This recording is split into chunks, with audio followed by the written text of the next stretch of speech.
Yeah, when coming to labor laws, the root for labor laws in India dates back to before independence. Because as all of you know, the we got independence in the year 1947. Before that, British had ruled us for the close to 400 years. Okay, and Indian industrialization was at a very low speed before independence, and it took off after independence. After India became free, but the conditions of labor was very was in a very dire circumstances in those days, even after getting independence also, because they were following all the industries, they were following the labor laws enacted before independence. So the working conditions of the employees are labor. We call labor because in factory employees workers are called labor. So laws governing their conditions were called labor laws. And the employees or labor were asked to work for more than 12 to 16 hours per day in every industry. The working conditions were very appalling. That means they do not have proper shelter facilities, or proper safety appliances, or proper working hours, or uh, proper wages to them. And there was no proper distribution of wages. There were unrealistic wage cuts were there without any reason. So thus, the labor was the most exploited uh, source in those days. As all of you know, that industry consists of four P's, okay, four M's: machine, manpower, money, and methods. Of all these four M's, manpower is very, very important for increasing the quality and quantity of the output. When they are taken care of nicely, and they will contribute more to the productivity. So realizing this, Indian government after getting the independence has started the labor laws enactment uh, and modification thereof in a very big way, because the Indian labor were considered to be most unproductive in those days. Mostly in those days, the industries were textile mills mostly, and the plantations. And realizing this, they have started. There were several laws before the independence also, like Payment of Wages Act 1936, Minimum Wages Act after independence 1948, Industrial Disputes Act 1947, Factories Act 1948. And for all these labor laws enactment, our constitution was the base for them. You know the constitution, it was enacted, it was adopted by the Indian Parliament on 26 January 1950. And Indian constitution had the directive principles and fundamental rights. So fundamental rights were the provisions where the its citizens of India were granted right to practice them, and if somebody objects it, they can approach the court and get the writ of mandamus on the concerned party who obstruct the enjoyment of rights of fundamentals. Similarly, but however, there were directive principles were also there, where the directive principles were not were only guidance. Like fundamental rights, they cannot be enforced upon by the government. And towards this end, there was a preamble for the constitution. Any constitution, for that matter, will always work for welfare and prosperity of its people. There's a fundamental basic rule of any constitution all over the world. Similarly, our Indian constitution also was working towards its end. And it was amended several times in order to meet the changing needs of its citizens. Okay. And first and foremost, the Indian labor law that has taken care of the workers' needs were the Factories Act. The Factories Act was in 1948. So it provides for working hours for the employees or labor. It provides for annual leave with wages. It provides for safety precautions to be taken by the employer. So all this we'll discuss in detail later when we take up Indian Factories Act 1948 in detail later on. Section wise we'll go through. Okay. And one more important enactment, I'm only touching the outlines of each act so that you will understand the outlines, and we'll go for the details later on in the coming sessions. And another important legislation made by Indian government after independence was Indian Industrial Disputes Act. That is 1947. So there were several disputes between employer and employee, and they were not getting settled. As a result, the employees were exploited by the employer. Even today, we can hear several private companies, they do not negotiate with the employees at all. If somebody tries to raise their voice, they'll be simply fired. So hire and fire was there rampantly before independence, and even now also very much prevalent in many private companies now. So the labor commissioners or labor department is coming to the rescue of these exploited labor, and they can interfere and secure the rights for its employees. And under the Industrial Disputes Act, again, what I was mentioning is we will go into details later, section wise, how they will protect the average Indian worker working in a factory. And what are the duties, what are the responsibilities of an employee and employer will come into detail while discussing the said act in the foregoing sessions. And another important legislation was made was the Payment of Wages Act, that is before independence, that was enacted in 1936. Okay. Because there were several, as I mentioned, there were several unauthorized deductions taking place in the salary by the employer, and finally, the employee was getting a meager sum as a take-home pay. So if he doesn't find a good take-home pay, he cannot sustain his family and he cannot sustain himself. So when he cannot sustain himself, we cannot expect him to increase his productivity, increase his skills. So Payment of Wages Act was mainly protecting the employees against unauthorized deductions. How deductions can be made? What are the authorized deductions? And if authorized deductions, how they should be made, and how and what limit they should be deducted.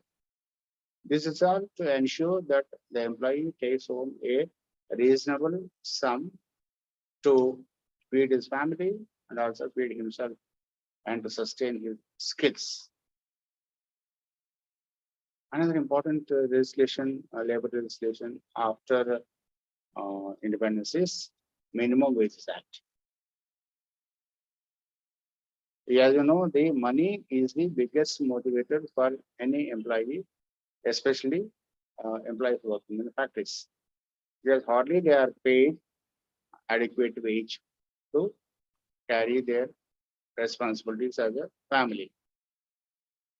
So in this regard, it was observed that many factories, they were not paying minimum wage to the employee.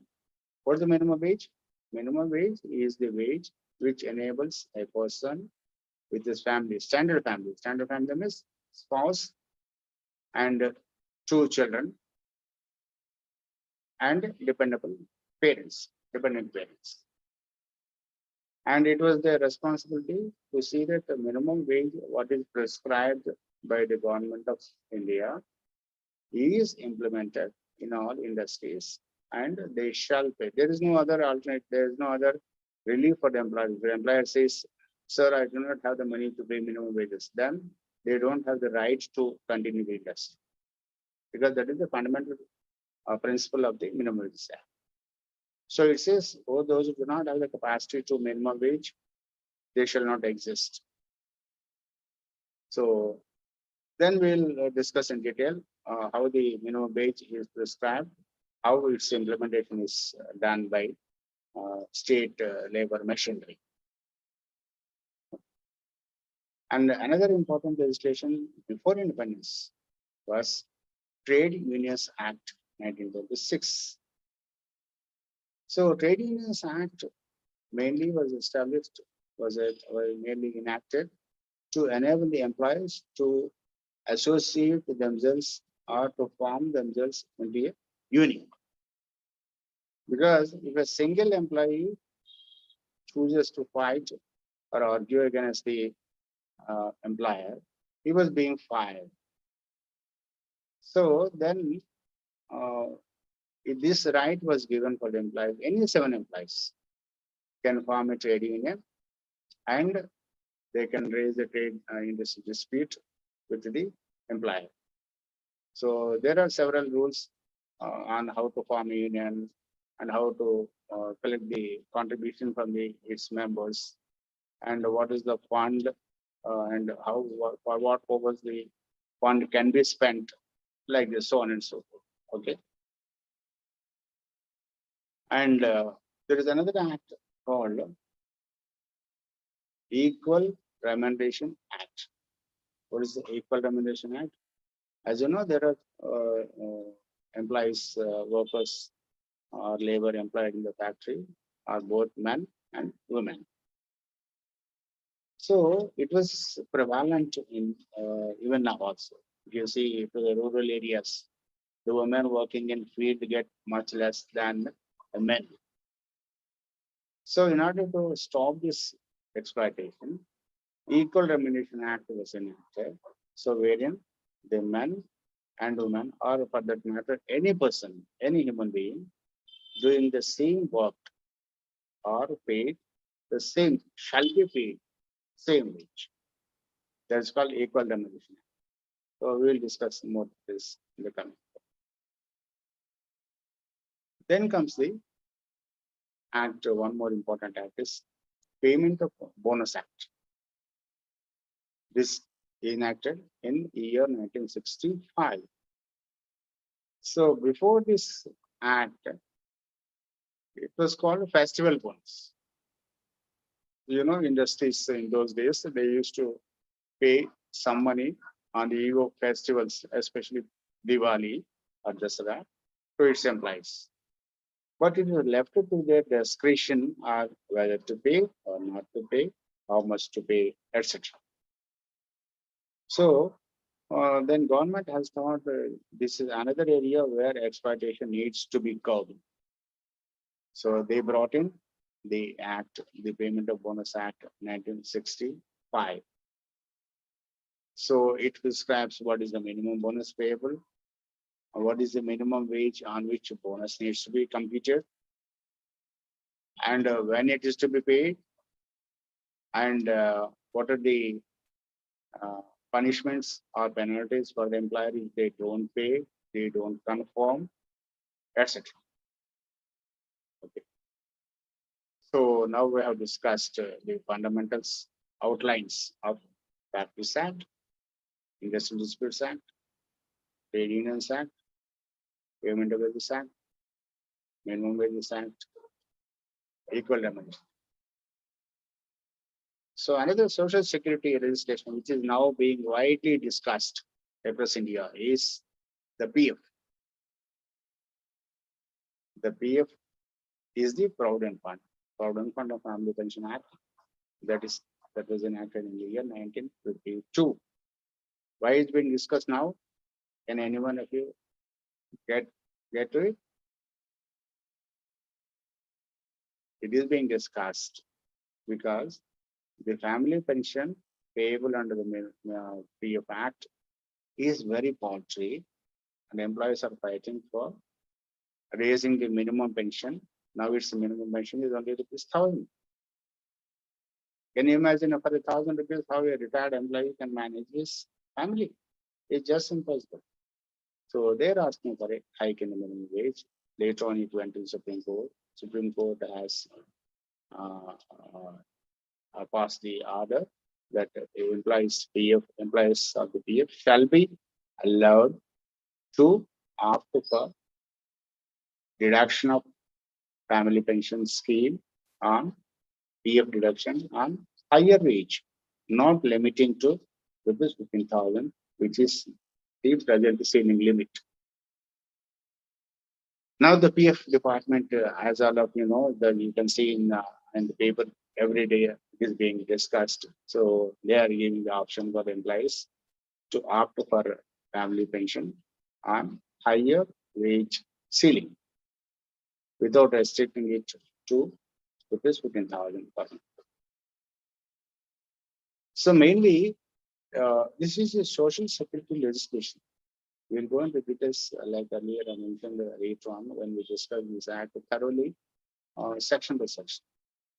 But outlines is a provident fund, is the some future retirement fund for the employee to live happily or live securely even after retirement. Because during working you will get salary, but once you retire, you will not be able to get any salary because it stops immediately with the last month of the service. But the employee will continue to have his responsibilities besides supporting himself. He needs to support his family also, even after retirement. So he will have medical needs, he will have the social needs, several obligations even need to be discharged even after retirement. So he needs some kind of security to live happily even after retirement. So what is the purpose? Employees Provident Fund Act was enacted in 1952, wherein employee contributes from his wage. Earlier it was 8.33. Later on, it was increased to 12%. And it is mandated for the employer also to contribute the equal share on behalf of the employee. So employee 12%, employer 12%. So total money gets deposited in the individual employee account number and to be retained with the Provident Fund Trust or directly Provident Fund Office, where the company do not have any employees trust with it. So this money is available for the employee to perform his social obligations like daughter's marriage, son's education, etc. And to have decent living. A corpus fund will be created over a span of 35 years. So this corpus fund will be available to him later after retirement, and it shall be paid with interest. As you know, the interest rate will be decided year after year by the PF department. And the latest rate is 8.5% on the contributions. So another Social Security Act. This Social Security Act guarantees the pension plus PF corpus fund for the employee, and also in case employee dies during the service, he gets the lump sum benefit under EDL scheme, employee deposit linked insurance. Employee need not contribute any money towards it. Okay. And from employer share, it is deducted, it is subscribed to EDL scheme also. So that's how then the employees PF guarantees the sum payable on death of the employee during the service and pension of the retirement, which is now being increased, and a corpus fund for the employee to spend his retired life happily. So this is a major social security legislation adopted by the government of India. And another social security important legislation is ESI, Employee State Insurance Act. Okay, because employee during the course of his employment or his family will get sick, may get sick due to various health problems. And if he doesn't have a security for treatment of his sickness or members' sickness, entire savings will go for the treatment. And he has to suffer during the time of treatment also. And one cannot afford the cost of treatments now in any hospital, present circumstances, or even earlier also. So in order to secure the health of the employee and his family, Government of India had enacted Employee State Insurance Act. Okay, under this scheme, employee contributes from his salary and a certain percentage, which I will inform you while discussing it later, a certain percentage by employer also. And this employee and employer share will go to the common trust to be formed by ESI Corporation, Employee State Insurance Corporation. So what they will do? An employee or his family members fall sick, they are treated free of cost in all ESI dispensaries. Dispensaries are located all over India at all strategic locations or important locations. Besides, it has got so many multi-speciality hospitals wherein employees can have the treatment for the various diseases. So thus his health and his family health are taken care of under this ESS scheme. One more important feature of this scheme is when employee becomes sick, when he cannot attend the factory, he is provided sickness benefit, that is at the rate of something which I will specify later on, to his family. He is paid to him the sickness benefit during the period of sickness, so that he will have the money, that is his employer will not pay when he falls sick, but ESI will pay him. So that amount will take care of his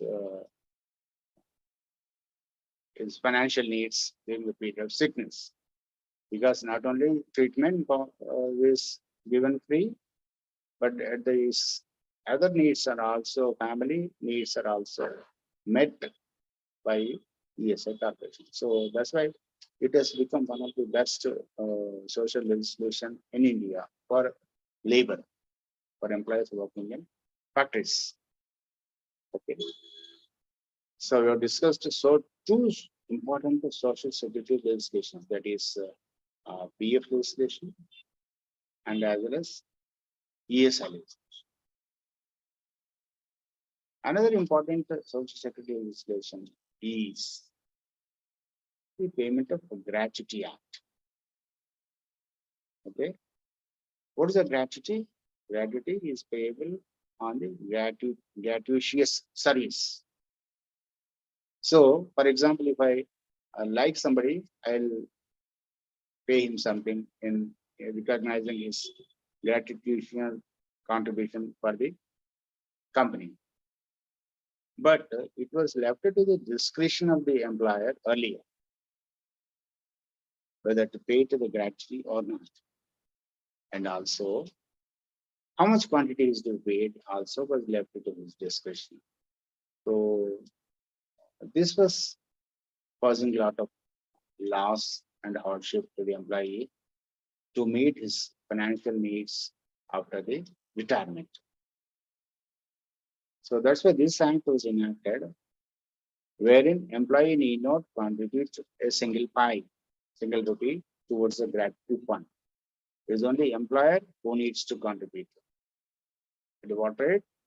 That is 15 days wages for every completed year of service.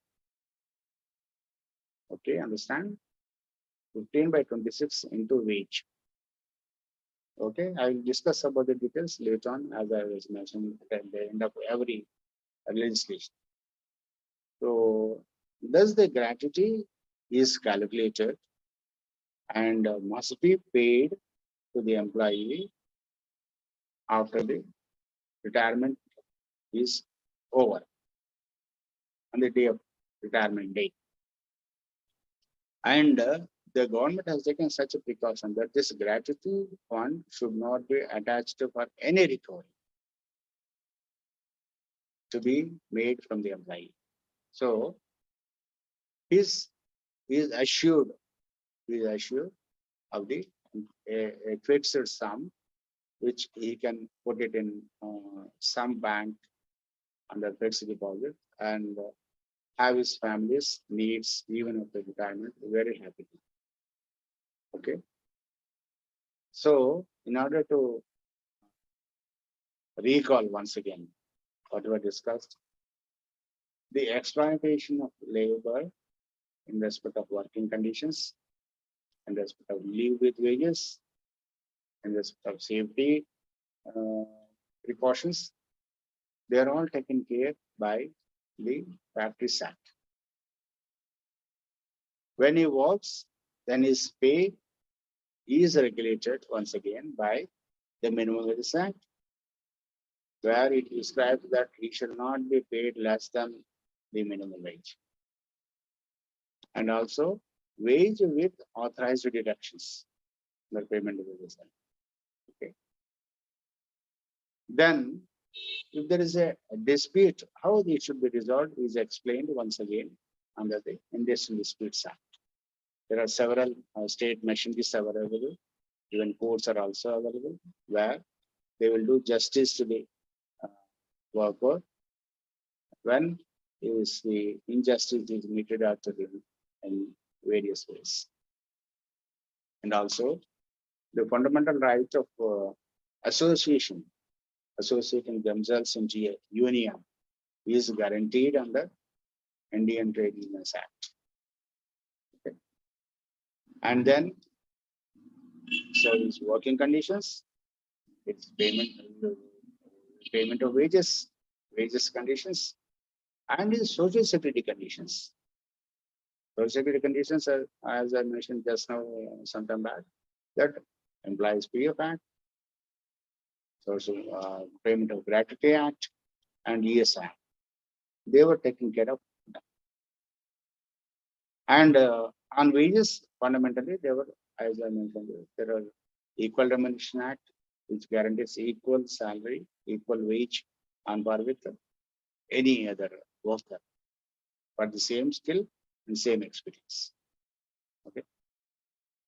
Thus, all these labor laws in a nutshell are framed or enacted by the government, and it has appointed several machineries in order to see that these labor laws are implemented in letter and spirit. Just by enacting, it doesn't happen. So it has got the factory inspector, it has got the labor commissioners, It has got employee state insurance dispensaries and several affiliate authorities under various acts. So the much of thinking went into the labor enacting of this labor laws. As I mentioning earlier, the fundamental laws, Indian Constitution, directive principles were the back, were the main instruments through which these labor laws were framed. So first is Indian Constitution, and Indian Constitution mentions about the directive principles and fundamental rights, and the labor laws. This is a sequence under which the labor laws are enacted from time to time. And the main purpose of the labor laws is to preserve the efficiency of the employee or the worker, because a country's progress depends on its skilled manpower. So the employee will be able to protect or increase his skill when he fundamentally satisfies himself and he doesn't have any other problem while working in the factory. So that's why there are several rest shelters are provided, canteen is provided, annual leave with are provided. So every aspect, every possible inconvenience for the employee are addressed by one or the other labor laws under these under under the constitution. Constitution is the basis for all these labor laws. Even today, unfortunately, we can see some of the uh, private industries still they carry unfair labor practices. What is unfair labor practice? It is opposite to fair labor practice. What is the fair? Fairness is ensuring the rights available for the employees under various legislations. Unfair means you're not fair, so you're not implementing the labor laws in letter and spirit. So you're leaving them to the discretion of the some manager. So whether he implements or not. Unfortunately, where the unemployment rate is very high, this exploitation is happening some instances, but government of both the state government and the central government are taking very, very good steps to detect, to identify such kind of unfair labor practices and punish those employees. There are several cases where the employees were punished with fine, with imprisonment, and they were made to cough up a lot of money as penalties. There are several companies where the PF deducted by the employer was not being paid to the trust. Okay, they were using that money for their selfish aims, employer. So there are several occasions where PF authorities had come to the rescue of the employee and imposed a penalty of 24%, phenomenal 24% on the money which was not deposited. Okay. So such is the spirit of the employer, such is the spirit of the governments, both state government and central government, in protecting the interests of the worker. Because uh, as you said, the happy employee or happy worker is the cornerstone or is most important for the industrial growth of the company. So still there are several uh, roadblocks available, but they are being removed one by one by government. And recently they are also trying to group several legislations into, because we have several legislation. Now we have discussed on this on 10 so far. We will be discussing several legislations in the forthcoming sessions. So in order to ease of compliance for ease of understanding, now Government of India is trying to group them into codes. Okay, for 3 codes. That still has not been implemented. That has not been approved by the parliament, so that's why they are not disclosing it complete details. But once those 3 codes come, they will several legislations will be grouped under these codes, and it will be easy for understanding. It will be easy for implementation. Is from point of both employer and employee. Okay, so this is a uh, preamble under which the labor laws are enacted and their importance in the employment cycle of the worker. And it is always proposes a win-win situation for the employer as well as employee. Or the win-win situation, a happy worker is an asset for the employer. So if he realizes that there are many, in fact, majority of the employers are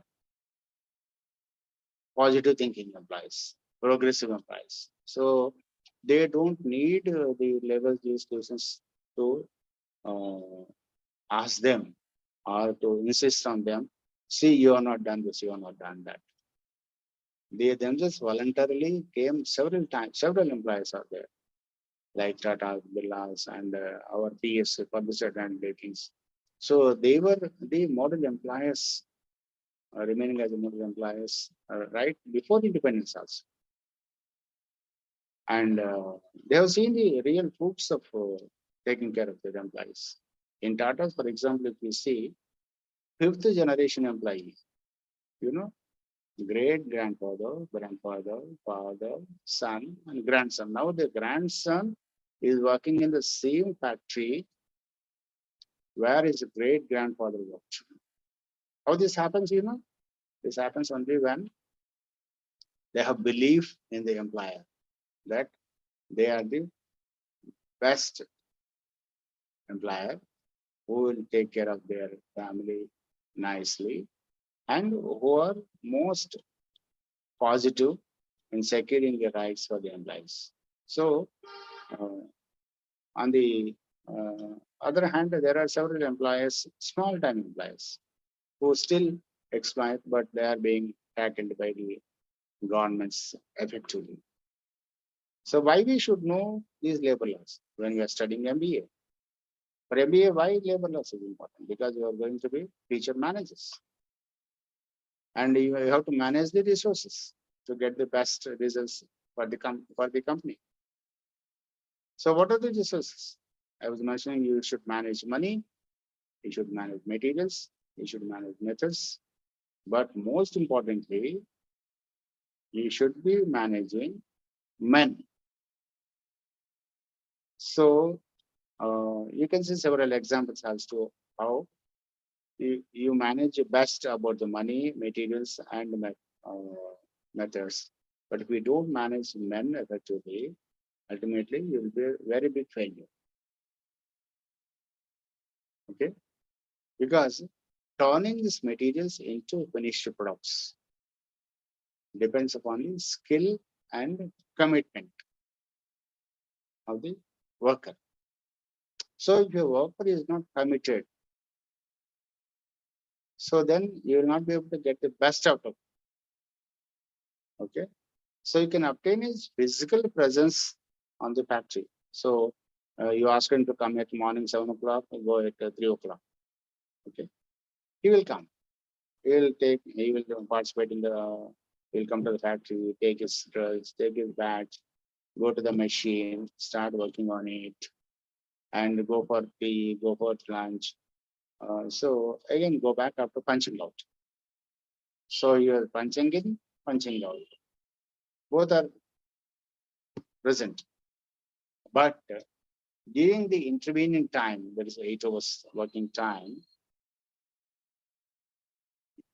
he should work with his mind. What I meant to say, mind means he should work happily. Okay. His other problems like his family problems, or his son's education problem, his daughter's education problem, so his mother's ill health, etc. All these things will keep bothering him during the period of his employment.